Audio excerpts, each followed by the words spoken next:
This is your Under Southern Screens spoiler warning. We have once again jumped the gun a little bit and forgotten to give you a spoiler warning for The Deb, the Rebel Wilson directed 2024 film that came out this year. We go into it, don't worry about it. But please sit back, relax, and enjoy our episode on The Deb, which is spoiler filled. I am not right. You're terrible, Muriel. Talk to me. You gonna do that pogo? You ain't talking to the cop. Today is a brand new day. No, that's it. It's the vibe. G'day, fellow Aussie film lovers, and welcome to another episode of Under Southern Screens, the most defamation lawsuit Australian cinema podcast.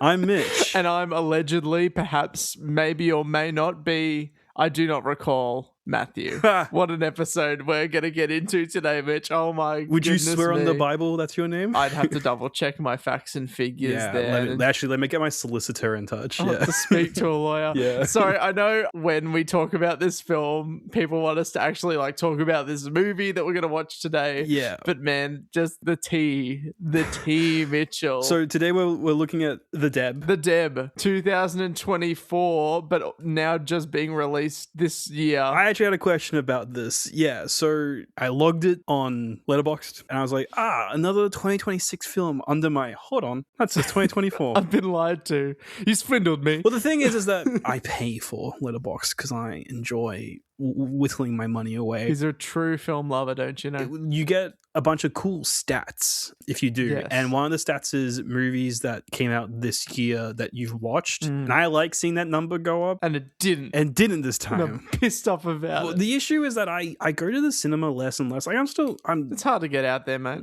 It's not that hard. I'm just lazy. Real. Honestly, so real. Even though you introduced last week's Fury Road, this is a movie you wanted us to discuss. Mate, I have been harassing Mitchell Hale for literally weeks to watch this film. Yep. Not only because the controversy, obviously, strike while the iron is hot or whatever, but also because I think it's quite a good film.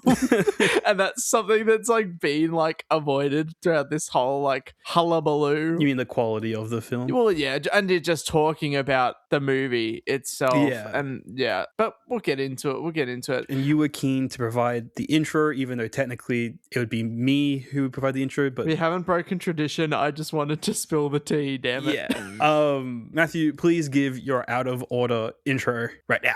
Okay, I definitely will, good sir. Thank you. This week on Under Southern Screens, we're taking a gallivant back into modern Australian cinema with the recently released Aussie musical The Deb, which is iconic Australian actor Rebel Wilson's directorial debut. You would be mistaken for thinking this is a new film, though. On all major Wikipedia and movie databases, the film says it was released in 2024, and it kind of was, but let's get into it.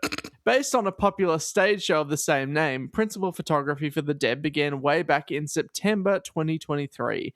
And from that moment, nothing but controversy plagued this production. And this is a shame because on a narrative level, The Deb is a star-studded, large-scale return to form for whimsical Australian comedy drama filmmaking, with Rebel Wilson toting films like Muriel's Wedding and Priscilla Queen of the Desert as major inspirations. We follow Maeve Barker, played by Charlotte McInnes, who after pulling a racy stunt at her prestigious Sydney private school, is forced to live with her cousin Taylor Simpkins, played by Natalie Abbott, and perform the time-tested but honestly kind of gross when you get into it concept of a debutante ball. Through the narrative, we get large-scale musical numbers, a sprawling outback setting, and some Aussie actor heavyweights, including Shane Jacobson. That wasn't a dig at his size. I'm so sorry, Shane, that came out wrong. Tara Maurice, one of the all-time goats of Australian cinema, and Rebel Wilson herself even makes an appearance as the film's antagonist. Is this foreshadowing? Well, I don't want to get sued, so I'll just say that I liked her performance very much.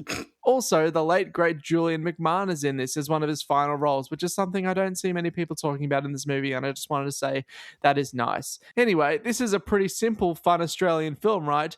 Well, yes it is, but why has it become the filmic equivalent of barbed wire? With countless lawsuits, infighting between Rebel Wilson and her producers, and most surprisingly, a full-on defamation war between Wilson and her lead actor, Charlotte McInnes. Let's try and actually spend some time talking about the film that is The Deb, while understanding this entangled legal hullabaloo. Did you do your Deb?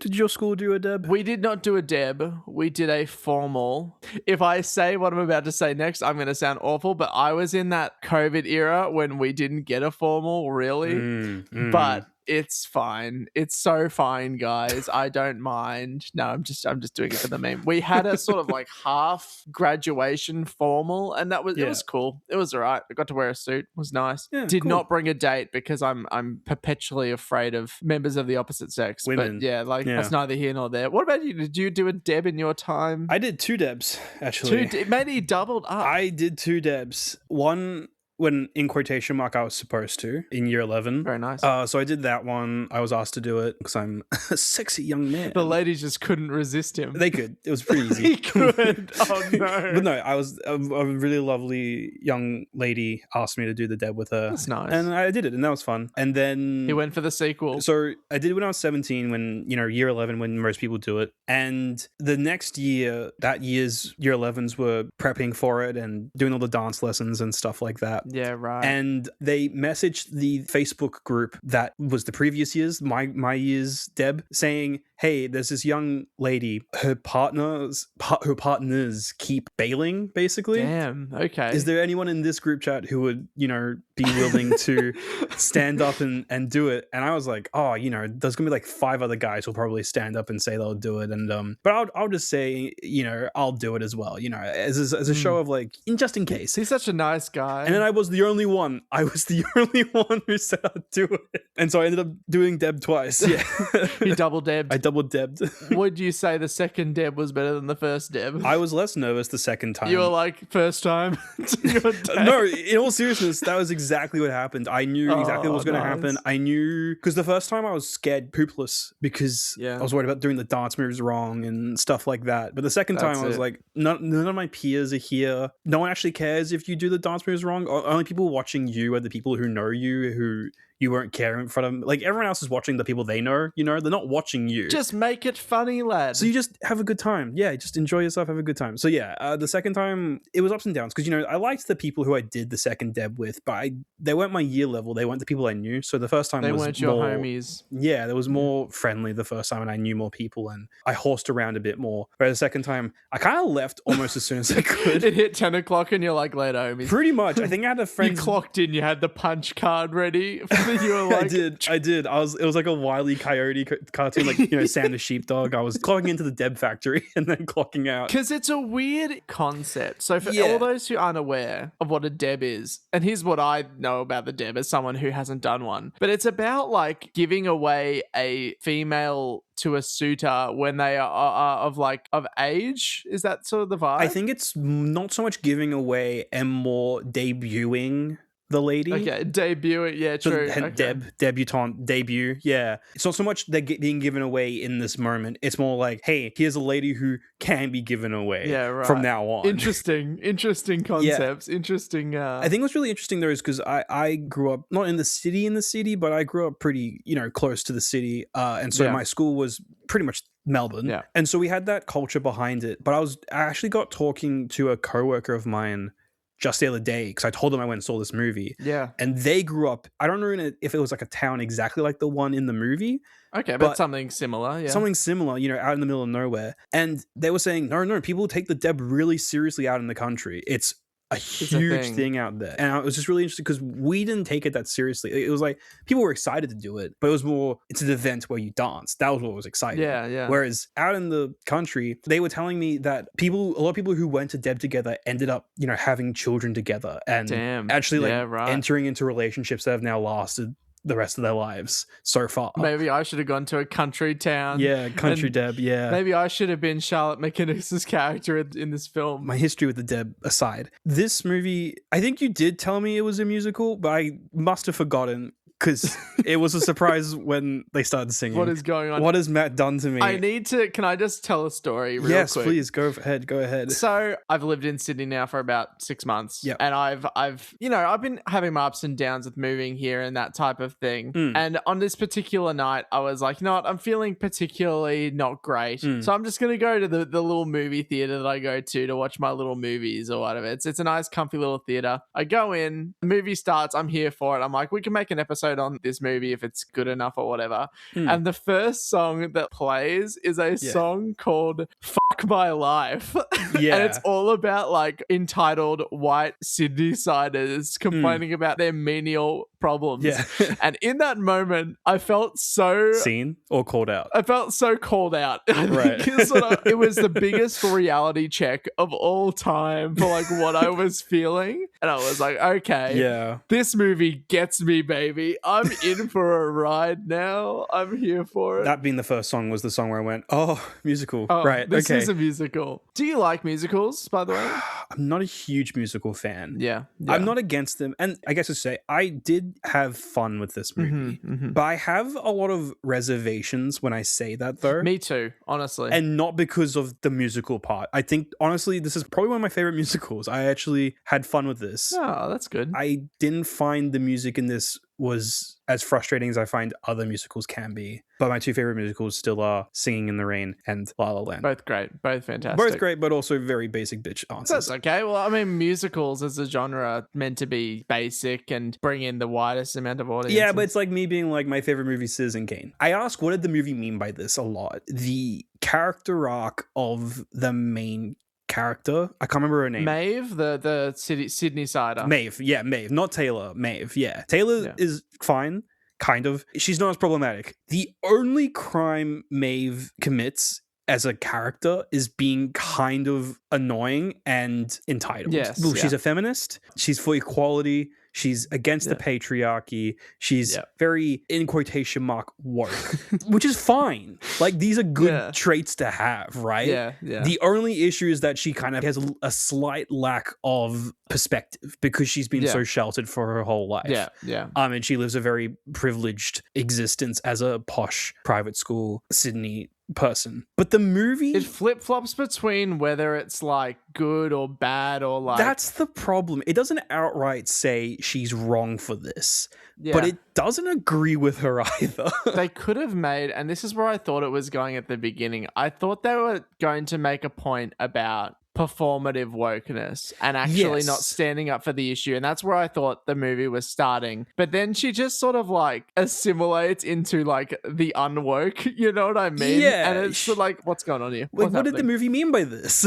Yeah, exactly. Here's what I liked about the film. I'll just go like in the film in general. Yeah. I thought that the dance sequences were fantastic. The choreography is fantastic. I think the cinematography and lighting is actually quite excellent in this film. This is Rebel Wilson's directorial debut, as you mentioned earlier. It's a good-looking movie. My only little was that I felt the Outback was too clean. Too clean. Okay. Yeah. It's very Sovereign Hill upon like retrospect. Like Sovereign Hill. Exactly like Sovereign Hill. Like, you know, a tourist town. Yeah. And I think the only reason why I think that there is, we've watched 4 Mad Max movies before this, The Stranger and The Kelly Gang, True History of. And those are dirty, dirty movies. And obviously this movie is not dirty. It's glitzy. It's glamorous, you know. It's like bringing the glitz and glamour of like the Metropolitan musical to the Outback. So I missed the grime. That's the only issue I had. But it suits the film, though. That's more of a personal preference than an actual fault of the film itself. But yeah, sorry, you were saying though. I think the actual dialogue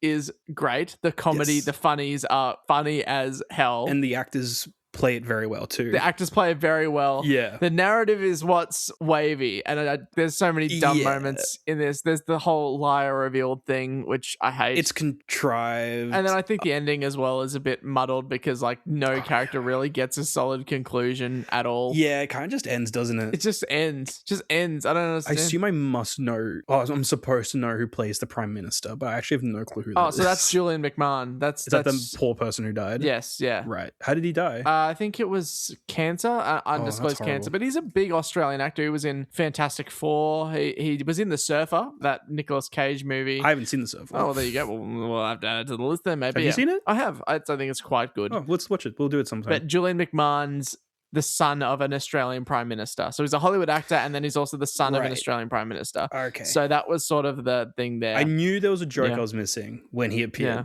I just didn't know what it was. Again, it's very, very, very niche and something that, you know, only nerds like me would understand. No, I think most Australians know. I'm just stupid.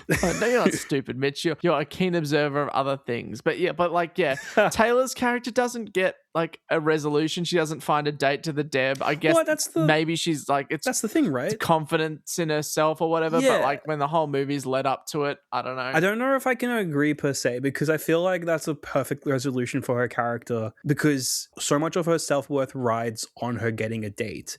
So her not getting a date at the end and finding solace in her own... In the rain? I don't know. It just wasn't clear to me. It wasn't like clear that was the... No, okay. So that's the problem though. I agree with you there. It's not conveyed well. Yeah. But I do think that her logical conclusion for her character is her finding completion in her own self instead of a date or something like that. That's fair. For Maeve's character to end up with hot guy as well, I don't... Yeah. That's nuts. That's crazy, right? That's like, what? Because here's what I would have liked. I would have liked her and Annabelle, who's like the town pretty girl or whatever. Yeah. I wanted them to get together. That's what I wanted. Because it turns out that Annabelle's a lesbian as well, and maybe is a bit... It would make sense. It would genuinely be a perfect narrative conclusion to her character of like, you can say all these things, you can be this performative woke person or whatever, but you know, you haven't had anything human, you haven't, had this lived experience. Here's that lived experience. Do you know what I mean? It's just like, I don't know, if you're looking at narrative cohesion, I think it would wrap it into a bow, but that's just my opinion as someone who has only written a few short film screenplays and has no major scripted credits. Critics don't have to be good at the art form to I'm be trying, able to criticize. brother. I'm trying. No. You don't have to put these things at the back end. That's true. Anyway, that was my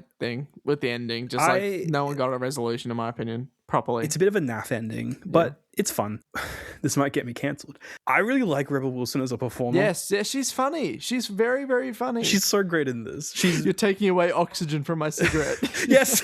It's so good. Like the writing is so good. It's tailor-made. And how she just bullies her daughter like in a little koala costume as well. It's just you're not the famous one. Like what's the accent she's pulling is insane as well. Because it's like this Bergen accent from like, it feels like something I'd find in Frankston, but she's out in the middle of nowhere. It feels like a Chris Lilly character, like straight up. She sounds New Zealand. Yeah, like she sounds like she's like Jonah from Tonga. Yeah, legit. Well, he's from Tonga. He's not from New Zealand, but anyway. I was saying he's Jonah from Tonga. Okay, sorry. That's you. Yeah, that's me. My bad. And I like the part where her daughter comes out to her as gay. Yes. And she accepts that as well. She's a horrible person, but she's not homophobic. I appreciate that. Yeah. And then she goes, I could have dressed you in more vests. It's a heartwarming moment. And I absolutely love her character's name's Annabelle, played by Stevie Jean. She really stood out to me as a performer, as an actor. She's a slay. As a character. I thought she was absolutely fantastic, and I sincerely hope that she gets more work in terms of acting. Out of everyone in this cast, including the time-tested faithful actors, I thought she was absolutely fantastic. So props where it is due. Yeah, she's a real standout. She's got a good charisma to her. I dig it a lot. Also,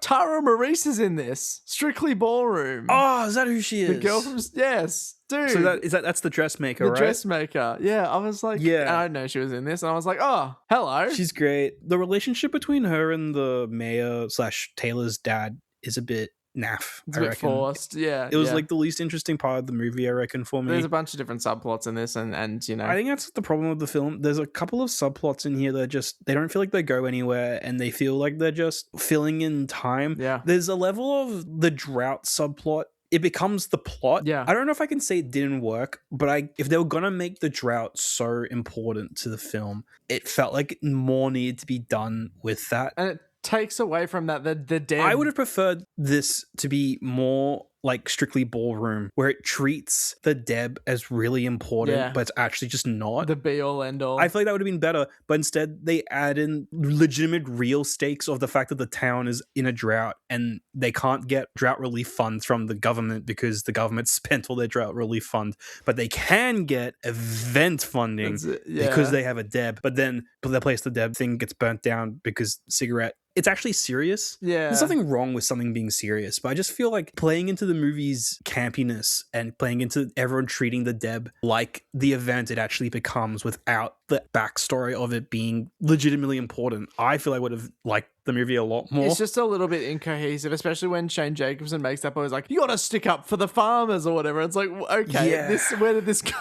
Where did this come in? it's a bit incohesive, but yeah, I like this movie a lot. I thought it was fun. I think it's decent. Yeah, I think it's a good directorial debut. I know I hope I can make something half as good. Yeah, well, if I ever make a movie. It's a large scale, high budget, because the budget is actually quite high. Yeah, actually, what was the budget on this? It was about 15 million, which is that's good for Australian. Extremely high for an Australian film. Big for Australian, yeah. Like, it's a large budget, star-studded, I would say, Australian comedy musical. And like, when was the last time you saw one of those made in the last 10 years? So, I don't know when the last Australian comedy was made, to be perfectly honest. Legit. And so it's long overdue. Honestly, if I'm going to commend Rebel Wilson on anything, I commend her using her fame and using her notoriety to make this. I agree. That's what I think is... Do we want to go into the actual court case a little bit? We can touch on it. Let's look. We're not going to go heavy into it. At the moment we're recording this, it's still like an ongoing case as well. And also, we're not legal professionals. We haven't researched this. I just want to say we give the basis of what's going on. Yeah. Okay. I don't want to comment on it. I don't know what's going on. I don't know what's happened. Well, let me fill you in, mate. But just like, what's the backstory of like what's happened? The reason why this film has a release date of 2024 is because it was first screened at the Toronto Film Festival in 2024. Mm-hmm. Now, in between then and this film coming out in Australia and New Zealand, so it hasn't gotten international distribution. So it's just Australia and New Zealand? Just Australia and New Zealand. Okay. Because there has been a all-out feud between Rebel Wilson, who is the director of The Deb, one of the producers of The Deb, named Amanda Ghost, who obviously produced the film. Be real, Amanda Ghost is a sick name. I know. It sounds like a bloody anime character. I was going to say cartoon. She sounds like one of those like Dex Hamilton type characters. Anyone know who Dex Hamilton is? Is that just me? No, just you, bro. Just you. That one's for my half of the audience. We got there. We finally got there. We finally got there. So good. Anyway, so Rebel Wilson alleges that the producers blocked the film's release at TIFF because of pressures and stuff and conflicts between them. It ended up going ahead anyway at TIFF. That was sort of like the first nail in the coffin. Then it came to light, and trigger warning, by the way, for SA, sexual assault allegations, that type of thing. It was alleged that Charlotte McInnes, who plays Maeve, who is the lead character in The Deb, had a adult in nature, an intimate encounter with Ghost, the producer, at Bondi Beach in Sydney. And she informed Rebel Wilson about it. Since then, Rebel Wilson has sued Ghost for endangering the production with this claim of, SA. And since then, Charlotte McInnes has retracted that statement.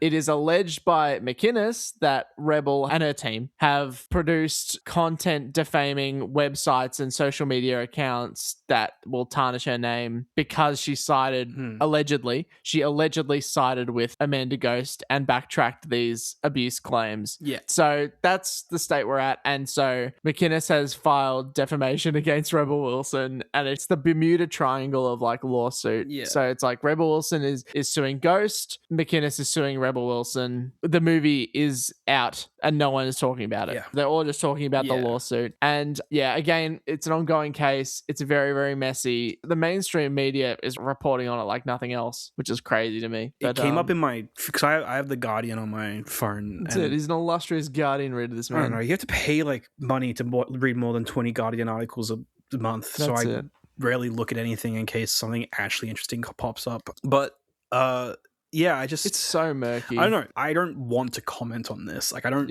have an opinion on this. Yeah. I'm not hiding anything like that. When I say I don't want to comment, it's because I don't have anything to say. It sucks. Look, I'm not going to pretend that this film would revolutionize the Australian film industry, but it would be nice if this something produced by us, from us, so Australian, could actually be given a chance on the global market. And it feels like it's being overshadowed by this she said type case. That, just for the record, was completely originated from the people that made the movie. Yeah. Like, this wasn't any outside pressure. This was, from a production standpoint, self-destruction. Yeah. Just from everyone involved. My ultimate hope is that the truth is discovered and we get a appropriate conclusion to all of it. Yeah. People's safety and the respect for each other and justice is the most important part. I hope that's not lost in what I'm saying here, but I'm also just disappointed that a chance for the Australian film industry to show what it has beyond terrifying and deeply disturbing horror films. Yeah, exactly. Because it's just would have a chance to go out there, and it just seems to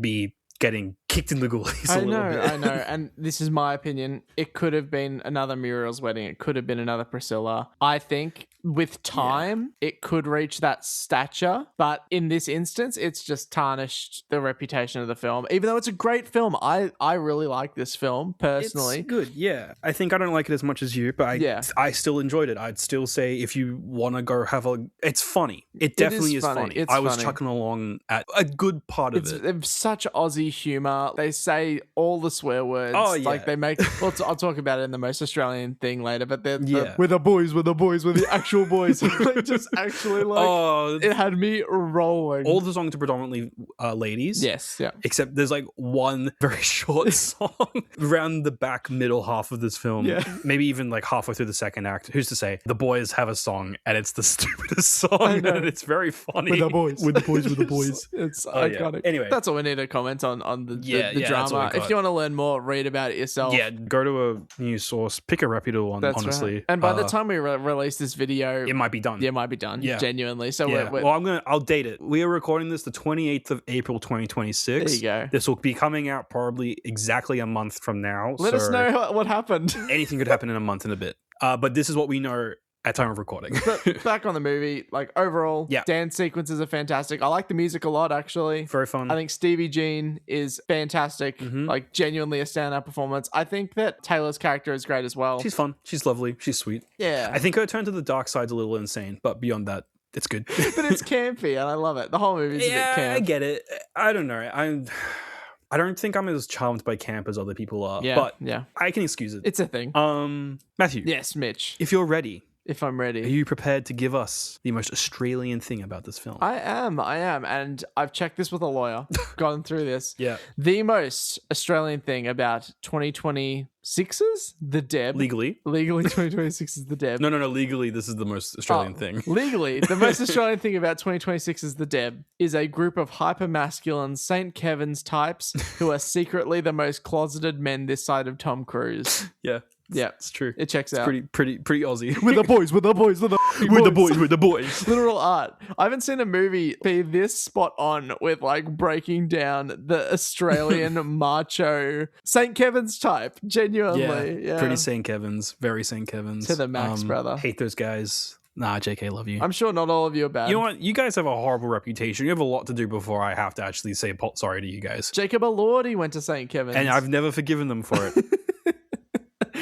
Yeah, okay. Yeah, fair enough. Let's burn that bridge. That's it. We're not getting any sponsorships this time, ladies and gentlemen. Honestly, this episode is probably cursed from the get-go. This is all your fault. Yeah, I'm sorry. I'm really sorry, boys and girls and theys and them. I'm sorry, boys. Sorry, boys. I think a lot of the movie's faults for me are personal preference on my part. Yeah. I don't think the movie itself is at fault. I just don't think it's exactly what I'm looking for in a film. I think it looks good. I think it's shot well. I think as a musical, even I was enjoying the music at points, which is pretty good for your musical. I have audio processing crap, so it just means I can't hear songs properly. Fair enough. So whenever someone's singing, I'm like, what are they saying? I don't know. It's going by too quickly. Yeah. It was fun music, and it's funny. It is legitimately funny. Cool. Yeah. And Rebel Wilson, please don't sue us. Pretty please. Also, if you're being goofy, please stop. Yeah. Just be nice. If you're not being goofy, stay on it. Everyone just be nice. We all want to make movies. Yeah. Let's just be friends. Can't we all just be friends? Can't we all just get along? Friends. You know what's actually crazy about this? I know we're about to wrap up, but like people who are writing reviews on this film have had to get them checked with lawyers. That's like actual genuine truth. Do we have to get checked by it? Nah, we're too small. Right. We're too small. Honestly, if we get sued, that would be the best